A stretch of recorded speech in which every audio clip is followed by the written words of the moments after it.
Hello good morning all of you. स्वागत है आप सभी लोगों का फोकस कॉन्सेप्ट्स में। देखो जैसे कि फ़िलहाल जिस पेपर के हम मैथ सॉल्यूशंस कर रहे हैं, पेपर है स्टेनोग्राफर इंग्लिश और 14 अगस्त 2021 की ये शिफ्ट है जिसकी टाइमिंग 12:30 से 2:30 है।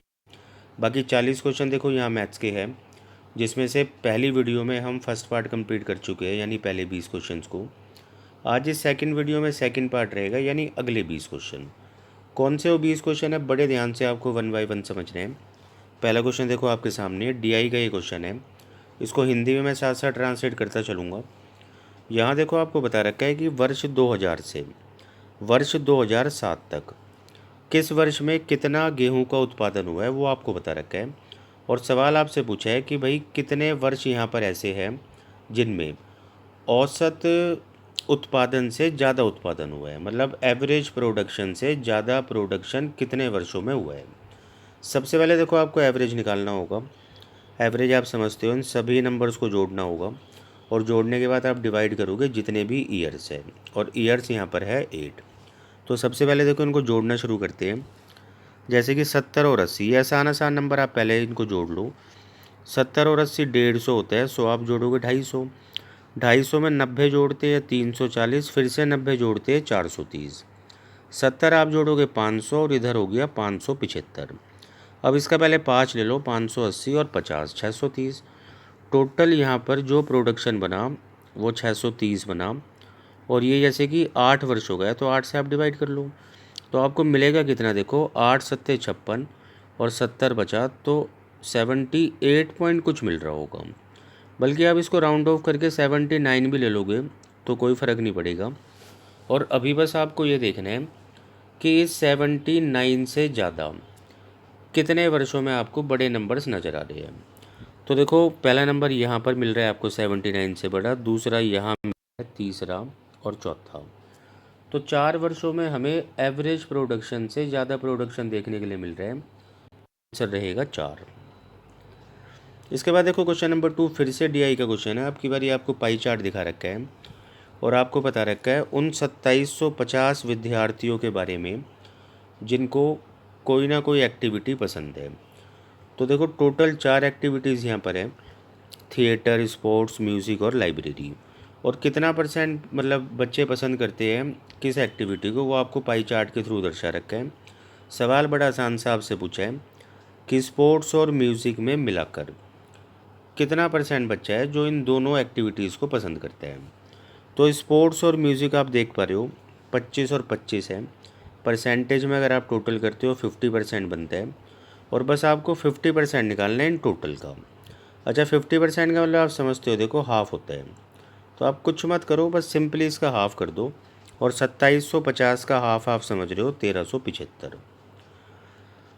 इसके बाद देखो क्वेश्चन नंबर 3 आपको नज़र आ रहा है, मैंसुरेशन से है। कहता है कि एक बेलन की त्रिज्या 10.5 सेंटीमीटर है और इसका वक्र पृष्ठीय क्षेत्रफल 527.52 सेंटीमीटर स्क्वायर है।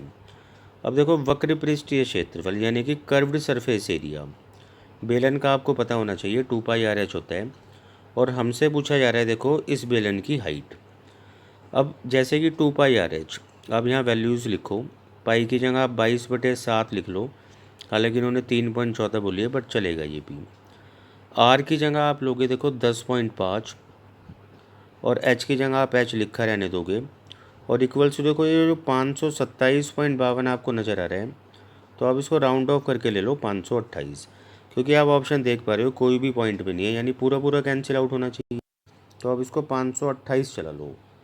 अब ये फ़र्क देखो इसलिए भी आ जाता है 22/7 और 3.14, इन दोनों में देखो थोड़ा बहुत फ़र्क होता है, उसी की वजह से कैलकुलेशन में फ़र्क आ जाता है।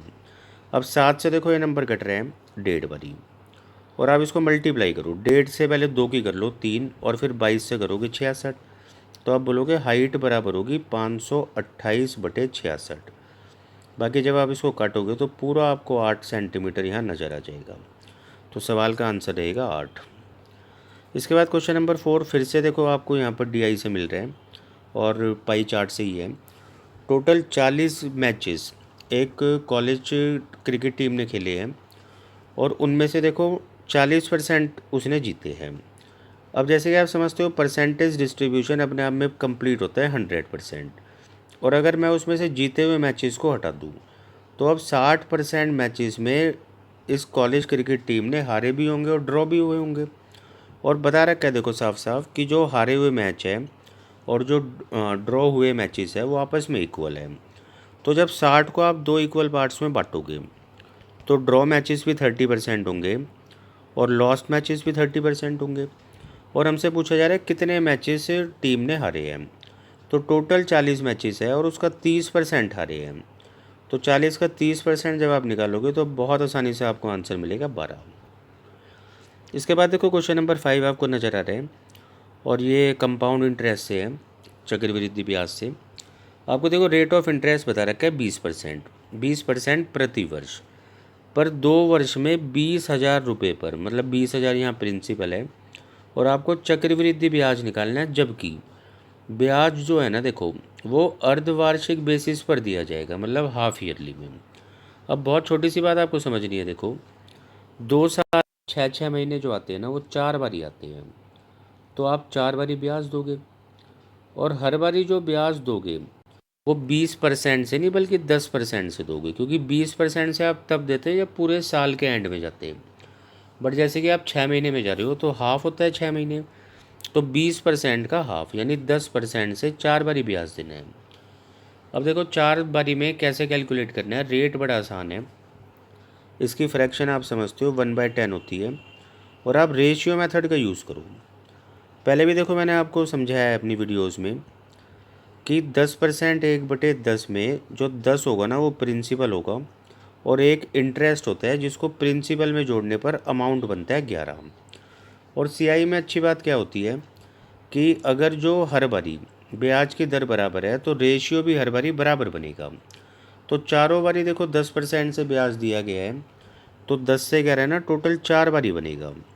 कहने का मतलब अगर आप दोनों की पावर 4 लगा देते हो तो यहाँ से वो सीधा कंबाइंड हो जाएगा। कंबाइंड होने का क्या मतलब है, 10 की पावर 4 देखो आपको पता है 10,000 होती है।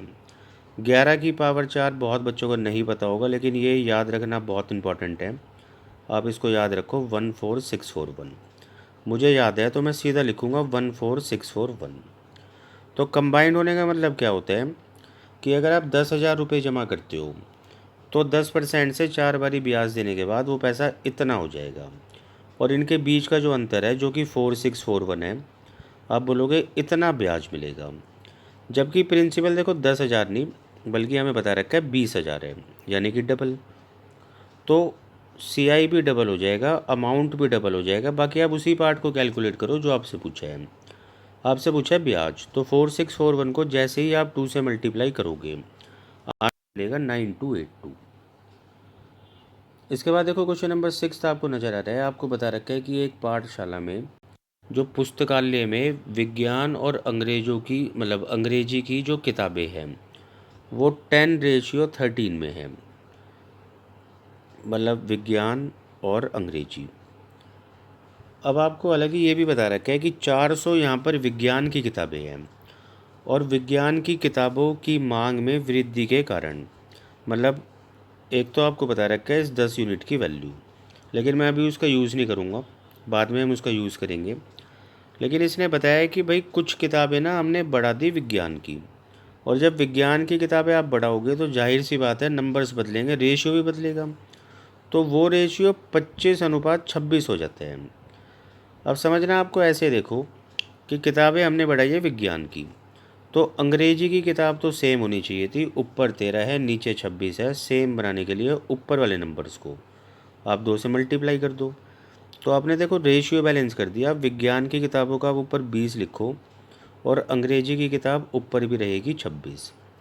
अब देखो दोनों जगह अंग्रेजी की किताब सेम है और आपको विज्ञान की किताबें बढ़ती भी नज़र आ रही होगी 5 यूनिट से। अब 5 यूनिट की क्या वैल्यू होगी, देखो शुरुआत में जो ये 20 यूनिट आपको नज़र आ रहे हैं ना, इसकी वैल्यू आपको बता रखी है 400। और अगर 20 यूनिट की वैल्यू 400 है तो 5 यूनिट तो 20 यूनिट का चौथा हिस्सा होता है और 400 का चौथा हिस्सा 100 होता है। तो इसका मतलब है जो नई किताबें विज्ञान की रखी है वो 100 थी। चलते हैं इसके बाद अगले क्वेश्चन पर। Question number 7 time and distance है, बहुत बेसिक सा क्वेश्चन लग रहा है। देखो कहता है एक बस 6 घंटे में 50 किलोमीटर प्रति घंटे की चाल से एक राजमार्ग सड़क पर एक निश्चित दूरी तय करती है। देखो इतनी बात पढ़ने से ना आप डिस्टेंस निकाल सकते हो। टाइम आपको गिवन है 6, स्पीड आपको गिवन है 50 और स्पीड इंटू टाइम डिस्टेंस होता है। और अब यही डिस्टेंस देखो समान दूरी आपको इतने घंटे में चलनी है, यानी कि 4 सहित 2/7, जिसको आप 30/7 घंटे भी कह सकते हो। तो अब आप इस डिस्टेंस को टाइम से जब डिवाइड कर रहे हो 30/7, 7 हालांकि पलट कर ऊपर चला जाएगा, तो यहाँ से आपको बस की नई स्पीड मिल जाएगी। और कैलकुलेट जब आप इसको करोगे तो बस की नई स्पीड 7 × 5 35 × 2 70 मिल रही है। 70 इस क्वेश्चन का रहेगा आंसर। इसके बाद देखो क्वेश्चन नंबर 8, फिर से एक डीआई का क्वेश्चन है। अब की बारी आपको एक ग्राफ दिखा रखा है और बता रखा है 2 कंपनी है एक्स और वाई। बाकी अगर आप कंपनी एक्स में कुछ पैसा निवेश करते हो या वाई में कुछ पैसा निवेश करते हो तो उस पैसे का कितना % आपको ब्याज मिलेगा किस वर्ष में, वो देखो आपको ब्याज दरें यहाँ बता रखी है। अब क्या है सीधा सवाल, उस पर मतलब हम चलते हैं। तो बताया ये है कि भाई 8,80,000 रुपये निवेश किए गए हैं 1992 में। देखो 1992 में 8,80,000 रुपये जो निवेश किए गए हैं वो कंपनी वाई में निवेश किए हैं। और कंपनी वाई आप देख पा रहे हो 1992 में 5.5% ब्याज देगी।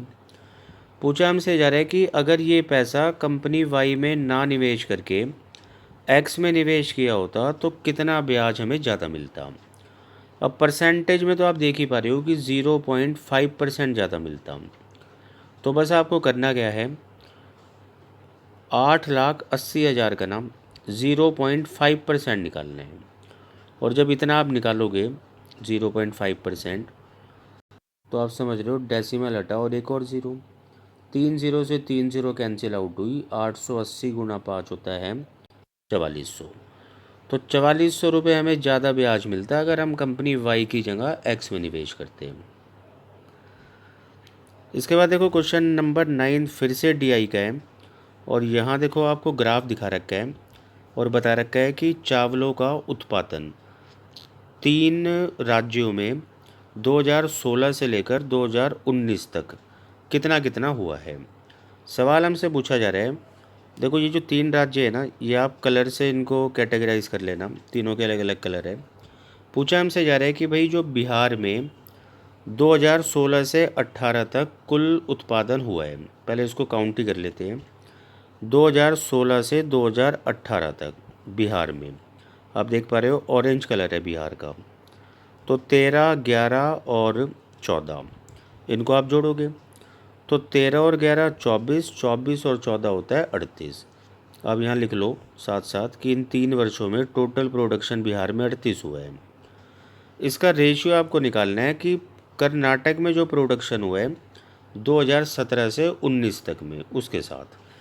अब 17 से 19 कर्नाटक, देखो ये वाले नंबर 16, 14, 30, 30 और 16 46, तो इन दोनों का जब आप रेशियो निकालोगे तो आपको मिलेगा 19:23। सिंपल क्वेश्चन था।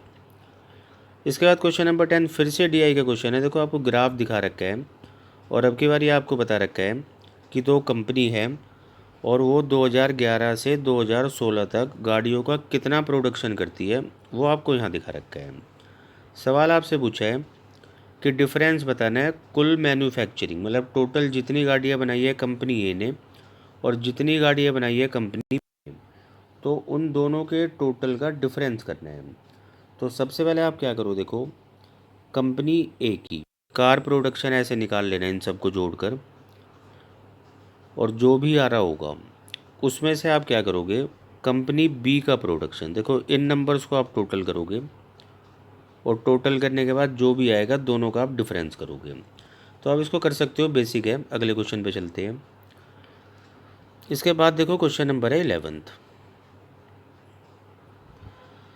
इस क्वेश्चन नंबर 11th में देखो आपको बता रखा है कि रेडियस यानी कि त्रिज्या 10 mm है किसकी, एक स्फेयर की यानी कि एक गोले की। तो उस गोले का ना सरफेस एरिया बताना है। तो गोले का जो सरफेस एरिया होता है वो होता है 4πr²। और बस आप यहाँ पर आर को पुट करो। पाई आप समझते हो 22/7 होता है। आर का मतलब 10 है, यानी 10 गुना 10। तो देखो 7 से ये कटना नहीं है, हालांकि कोई भी ऑप्शन डेसिमल में नहीं है, तो थोड़ा हो सकता है अप्रोक्सीमेशन में ही आंसर हो। चेक करते हैं, देखो आप समझ रहे हो 4 गुना 22 88 और 2 ज़ीरो, यानी 8800। और जब आप इसको 7 से डिवाइड करना है स्टार्ट करोगे, 7 एकम 7 बचा 1 और 8, 7 दूनी 14, तो 12 से देखो एक ही ऑप्शन स्टार्ट हो रहा है, तो आप यहीं इसको छोड़ दो। क्वेश्चन नंबर 12 देखो टाइम एंड वर्क से है, कहता है PQR। तो इतने इतने दिनों में भाई किसी काम को कर सकते हैं, और एक साथ मतलब तीनों मिलकर इस काम को करने में कितना समय लेंगे। तो देखो यही मैं एक छोटा सा एलसीएम आपको दिखा देता हूँ। इन तीनों नंबर्स का एलसीएम आप समझ रहे हो 40 रहेगा। तो जो कार्य क्षमता रहेगी पी की, वो आप समझ रहे हो 2 होगी। क्यू की जो कार्य क्षमता होगी वो 10 रहेगी, और आर की जो कार्य क्षमता होगी वो रहेगी 5। तो आपको देखो टोटल काम कराना है 40 तीनों से, और तीनों की क्षमता आप समझ पा रहे हो 17। बस इसको आप अगर आप मिक्स फ्रैक्शन में लिखते हो तो 17 दूनी 34 बचा 6/17। तो आंसर रहेगा 2 सहित 6/17। इसके बाद देखो क्वेश्चन नंबर 13 फिर से टाइम एंड वर्क से है। आपको बताया जा रहा है कि x की जो कार्य क्षमता है b से 20% जाता है। देखो 20% की फ्रैक्शन 1/5 होती है। किसी भी फ्रैक्शन में भिन्न में नीचे वाले नंबर का काम होता है तुलना जिससे होती है। तुलना b से हो रही है, तो आप b की क्षमता मानोगे यहाँ पर सीधा सीधा 5, और a की क्षमता 20% ज़्यादा है, यानी 1 ज़्यादा है, तो आप लिखोगे 6। तो ये आपको कार्य क्षमता का अनुपात मिल गया। आपसे देखो आगे पूछा जा रहा है, अगर जो दोनों मिलकर इस काम को, देखो पूछा ही जा रहा है कि मतलब अगर x अकेला किसी काम को 10 दिनों में कर सकता है, तो दोनों मिलकर इस काम को करने में कितना समय लेंगे। हालांकि x जो लेना था यहाँ पर देखो एक ही जगह आप x लिख लो, एक ही बात है। तो x की देखो कार्य क्षमता आपको नज़र आ रही है 6, मतलब ये रोज़ 6 काम करता है, और 10 दिनों तक इसने काम कंप्लीट कर दिया, तो इसका मतलब वो काम 60 रहा होगा। और अब यही 60 काम आपको दोनों से मिलकर करवाना है। दोनों की क्षमता आप देख पा रहे हो 11 है, तो इतना टाइम लगेगा, जिसको आप मिक्स्ड फ्रैक्शन में 11 गुना 5 55 और 5/11 इतना लिख सकते हो, यानी कि 5 सहित 5/11 दिनों में करेंगे दोनों मिलकर। इसके बाद क्वेश्चन नंबर 14 आपको नज़र आ रहा है। यहाँ आपको बताया एक व्यक्ति 11 घंटे में ना कुल 100 किलोमीटर की दूरी तय करता है। अब इस 11 घंटे में से कुछ घंटे वो पैदल चला था और स्पीड थी है, और कुछ घंटे देखो वो चला है साइकिल पर। साइकिल की स्पीड है 14। तो आपको यहाँ बताना है कि साइकिल पर उसने कुल कितनी दूरी तय की। अब देखो यहाँ पर एक मैं आपको अच्छा तरीका बताता हूँ। जैसे आपको ये तो पता है कि टोटल इसने 11 घंटे चले हैं, लेकिन दिक्कत अपने सामने ये है कि 11 घंटे में से कितने घंटे इसने पैदल यानी वॉकिंग की है, और कितने घंटे इसने साइकिल से चला है। वॉकिंग की स्पीड जो है देखो वो 6 है, और साइकिल की जो स्पीड है वो है तो 14, बट आप उसको छोटे नंबर की टर्म्स में तोड़ के लिखो, तो आप लिखोगे 6 + 8। और अब थोड़ी देर के लिए इस 8 को बिल्कुल भूल जाना है आपने, और पैदल की भी स्पीड 6 माननी है और साइकिल पर भी 6 माननी है। तो अगर इसकी जो 6 ही स्पीड रहती, तो इन 11 घंटों में ये 6 की स्पीड से चल पाता 66 किलोमीटर, बट चला इसने देखो 110 है। तो 44 किलोमीटर जो ये अंतर है वो हम इसलिए नहीं गिन पा रहे क्योंकि हमने ये 8 नहीं गिना। तो अब आप इस 44 को जब 8 से डिवाइड करोगे तब आपको पता चलेगा कि इसने साइकिल से कितने घंटे चलाए। और 44 को जब आप 8 से डिवाइड करते हो तो आप समझ पा रहे हो 8 से 5 बारी घटा 40, फिर 5 बारी, तो 11 में से 5.5 घंटे यानी आधा टाइम इसने साइकिल पर चलाया, और बचे हुए 5.5 घंटे इसने पैदल चला होगा। अब साइकिल पर कितनी दूरी तय की है, यानी डिस्टेंस बराबर होता है स्पीड इनटू टाइम। साइकिल की स्पीड देखो 14 है, और जो टाइम है वो 5.5 घंटे है, जिसको आप 11/2 भी लिख सकते हो। और जब आप इसको कैलकुलेट करोगे तो आंसर मिलेगा 77 किलोमीटर। इसके बाद देखो question number 15 time and distance है फिर से। कहता है रेलगाड़ी बी से 20% अधिक तेज़ी से चलती है। कहने का मतलब क्या है कि रेलगाड़ी जो ए है ज़्यादा स्पीड है उसकी दूसरी रेलगाड़ी बी से। अच्छा, 20% की फ्रैक्शन देखो 1/5 होती है, और अभी ये मैंने आपको ऊपर यूज़ करना सिखाया था। नीचे वाला नंबर बताता है जिससे तुलना हो रही है, तुलना बी से हो रही है, आप सीधा सीधा 5 लिख दो। और एक ज़्यादा स्पीड ए ट्रेन की होगी तो आप 6 लिखोगे। तो ये है दो ट्रेनों की स्पीड्स का रेशियो।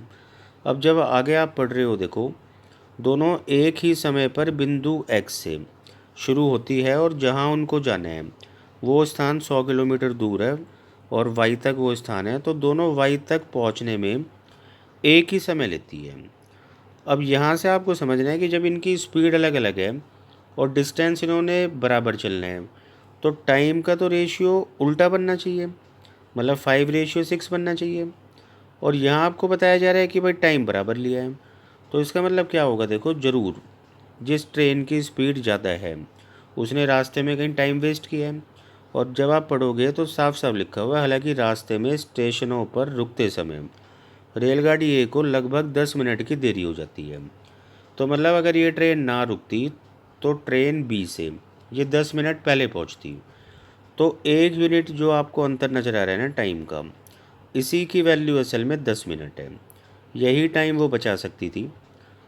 तो 1 यूनिट अगर 10 मिनट है तो टाइम की यूनिट्स को आप 10-10 से मल्टीप्लाई करोगे तो रियल टाइम आ जाएगा।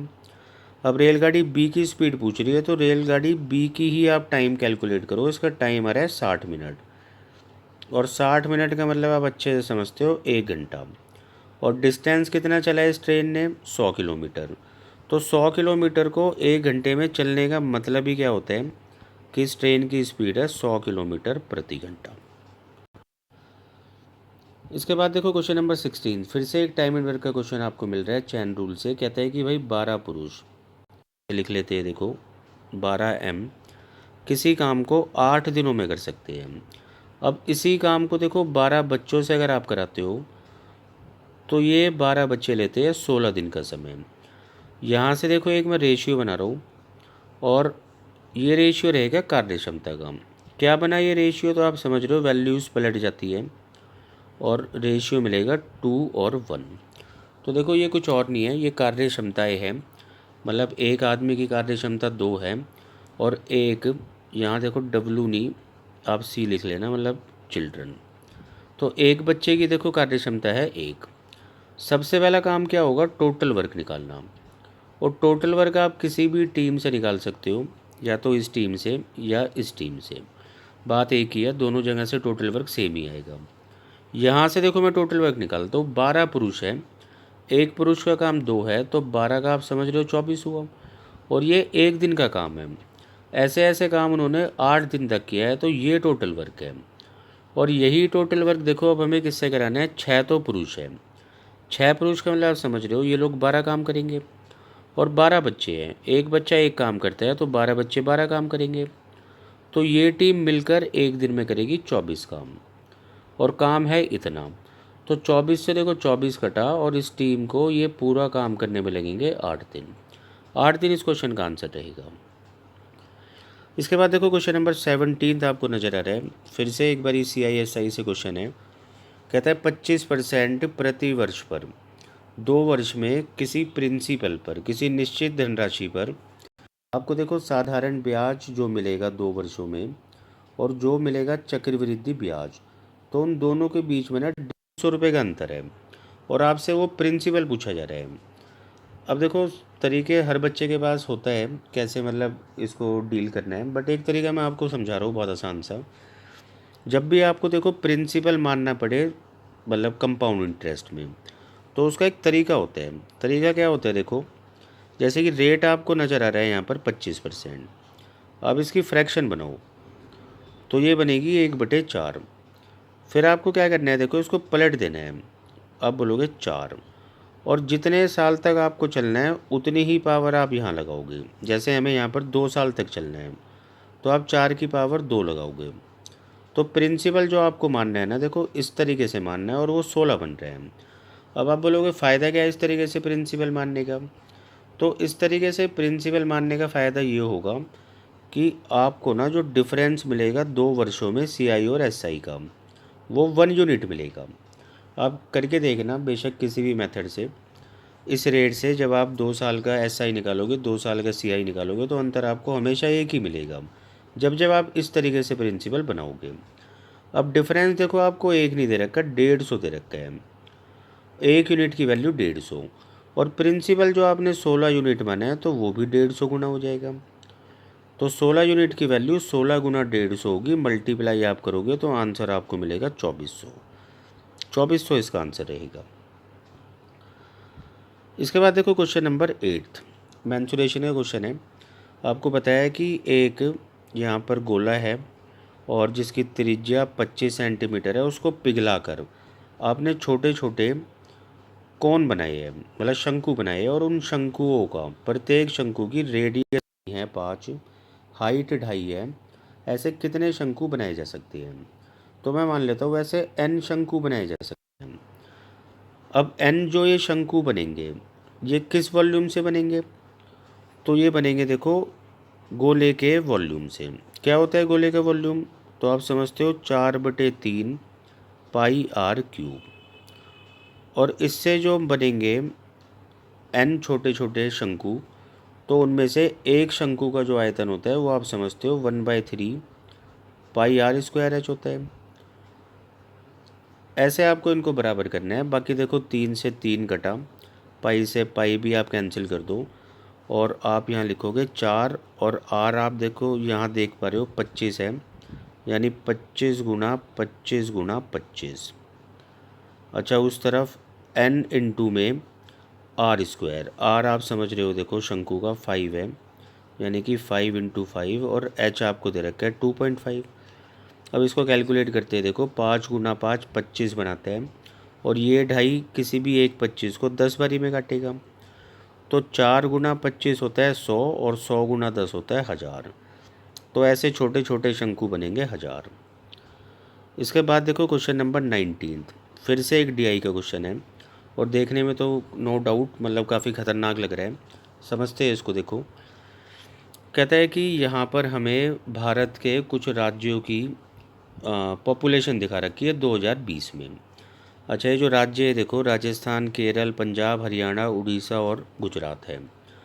अब यहाँ देखो आपको बता भी रखा है कि टोटल अगर ये डाटा 100% है, मतलब टोटल पॉपुलेशन, तो उसमें से 30% पॉपुलेशन राजस्थान की है, 8% केरल की है, 22% पंजाब की है, और इसी तरीके से आपको बता रखा है परसेंटेज डिस्ट्रीब्यूशन।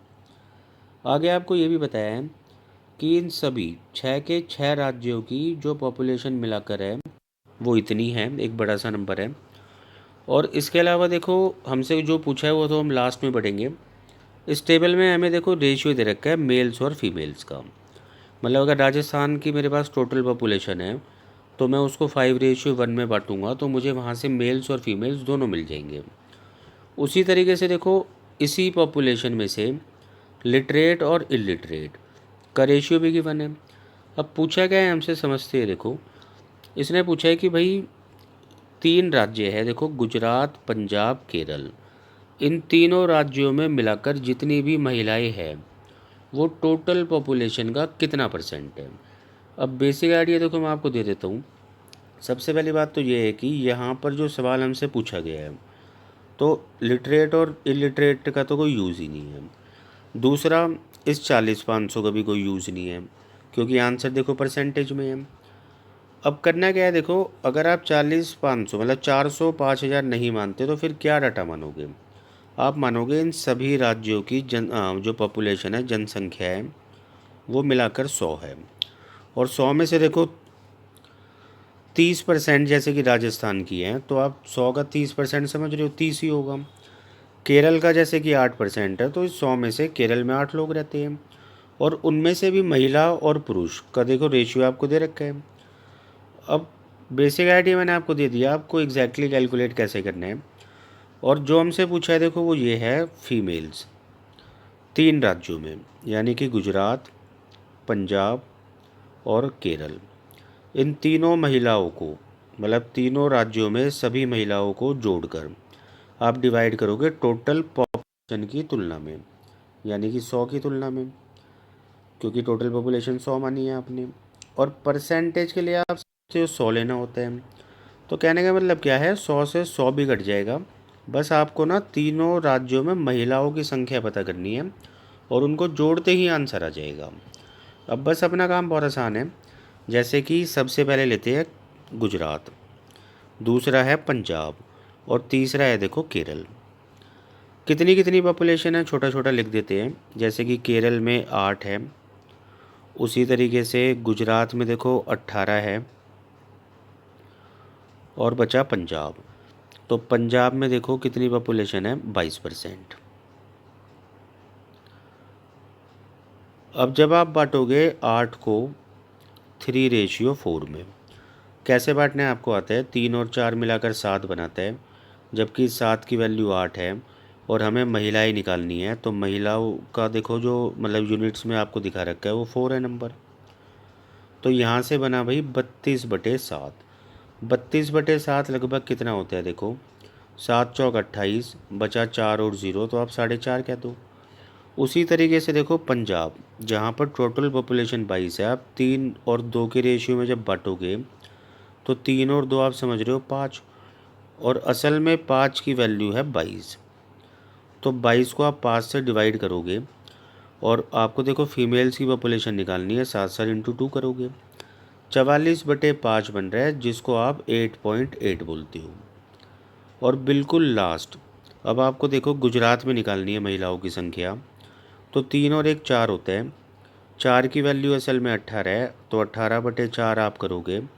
और महिलाओं की देखो आपको जनसंख्या 1 नज़र आ रही है, 1 यूनिट, इसको आप कैलकुलेट करते हो तो 4.5 मिलता है। अब बस आपको इनको जोड़ना है और आंसर आपके सामने है। तो 4.5 और 4.5 9 होता है, और 9 में जब आप इतना जोड़ोगे तो 17.8, यानी कि 17.87% रहेगा आंसर। इसके बाद देखो लास्ट क्वेश्चन नंबर है 20।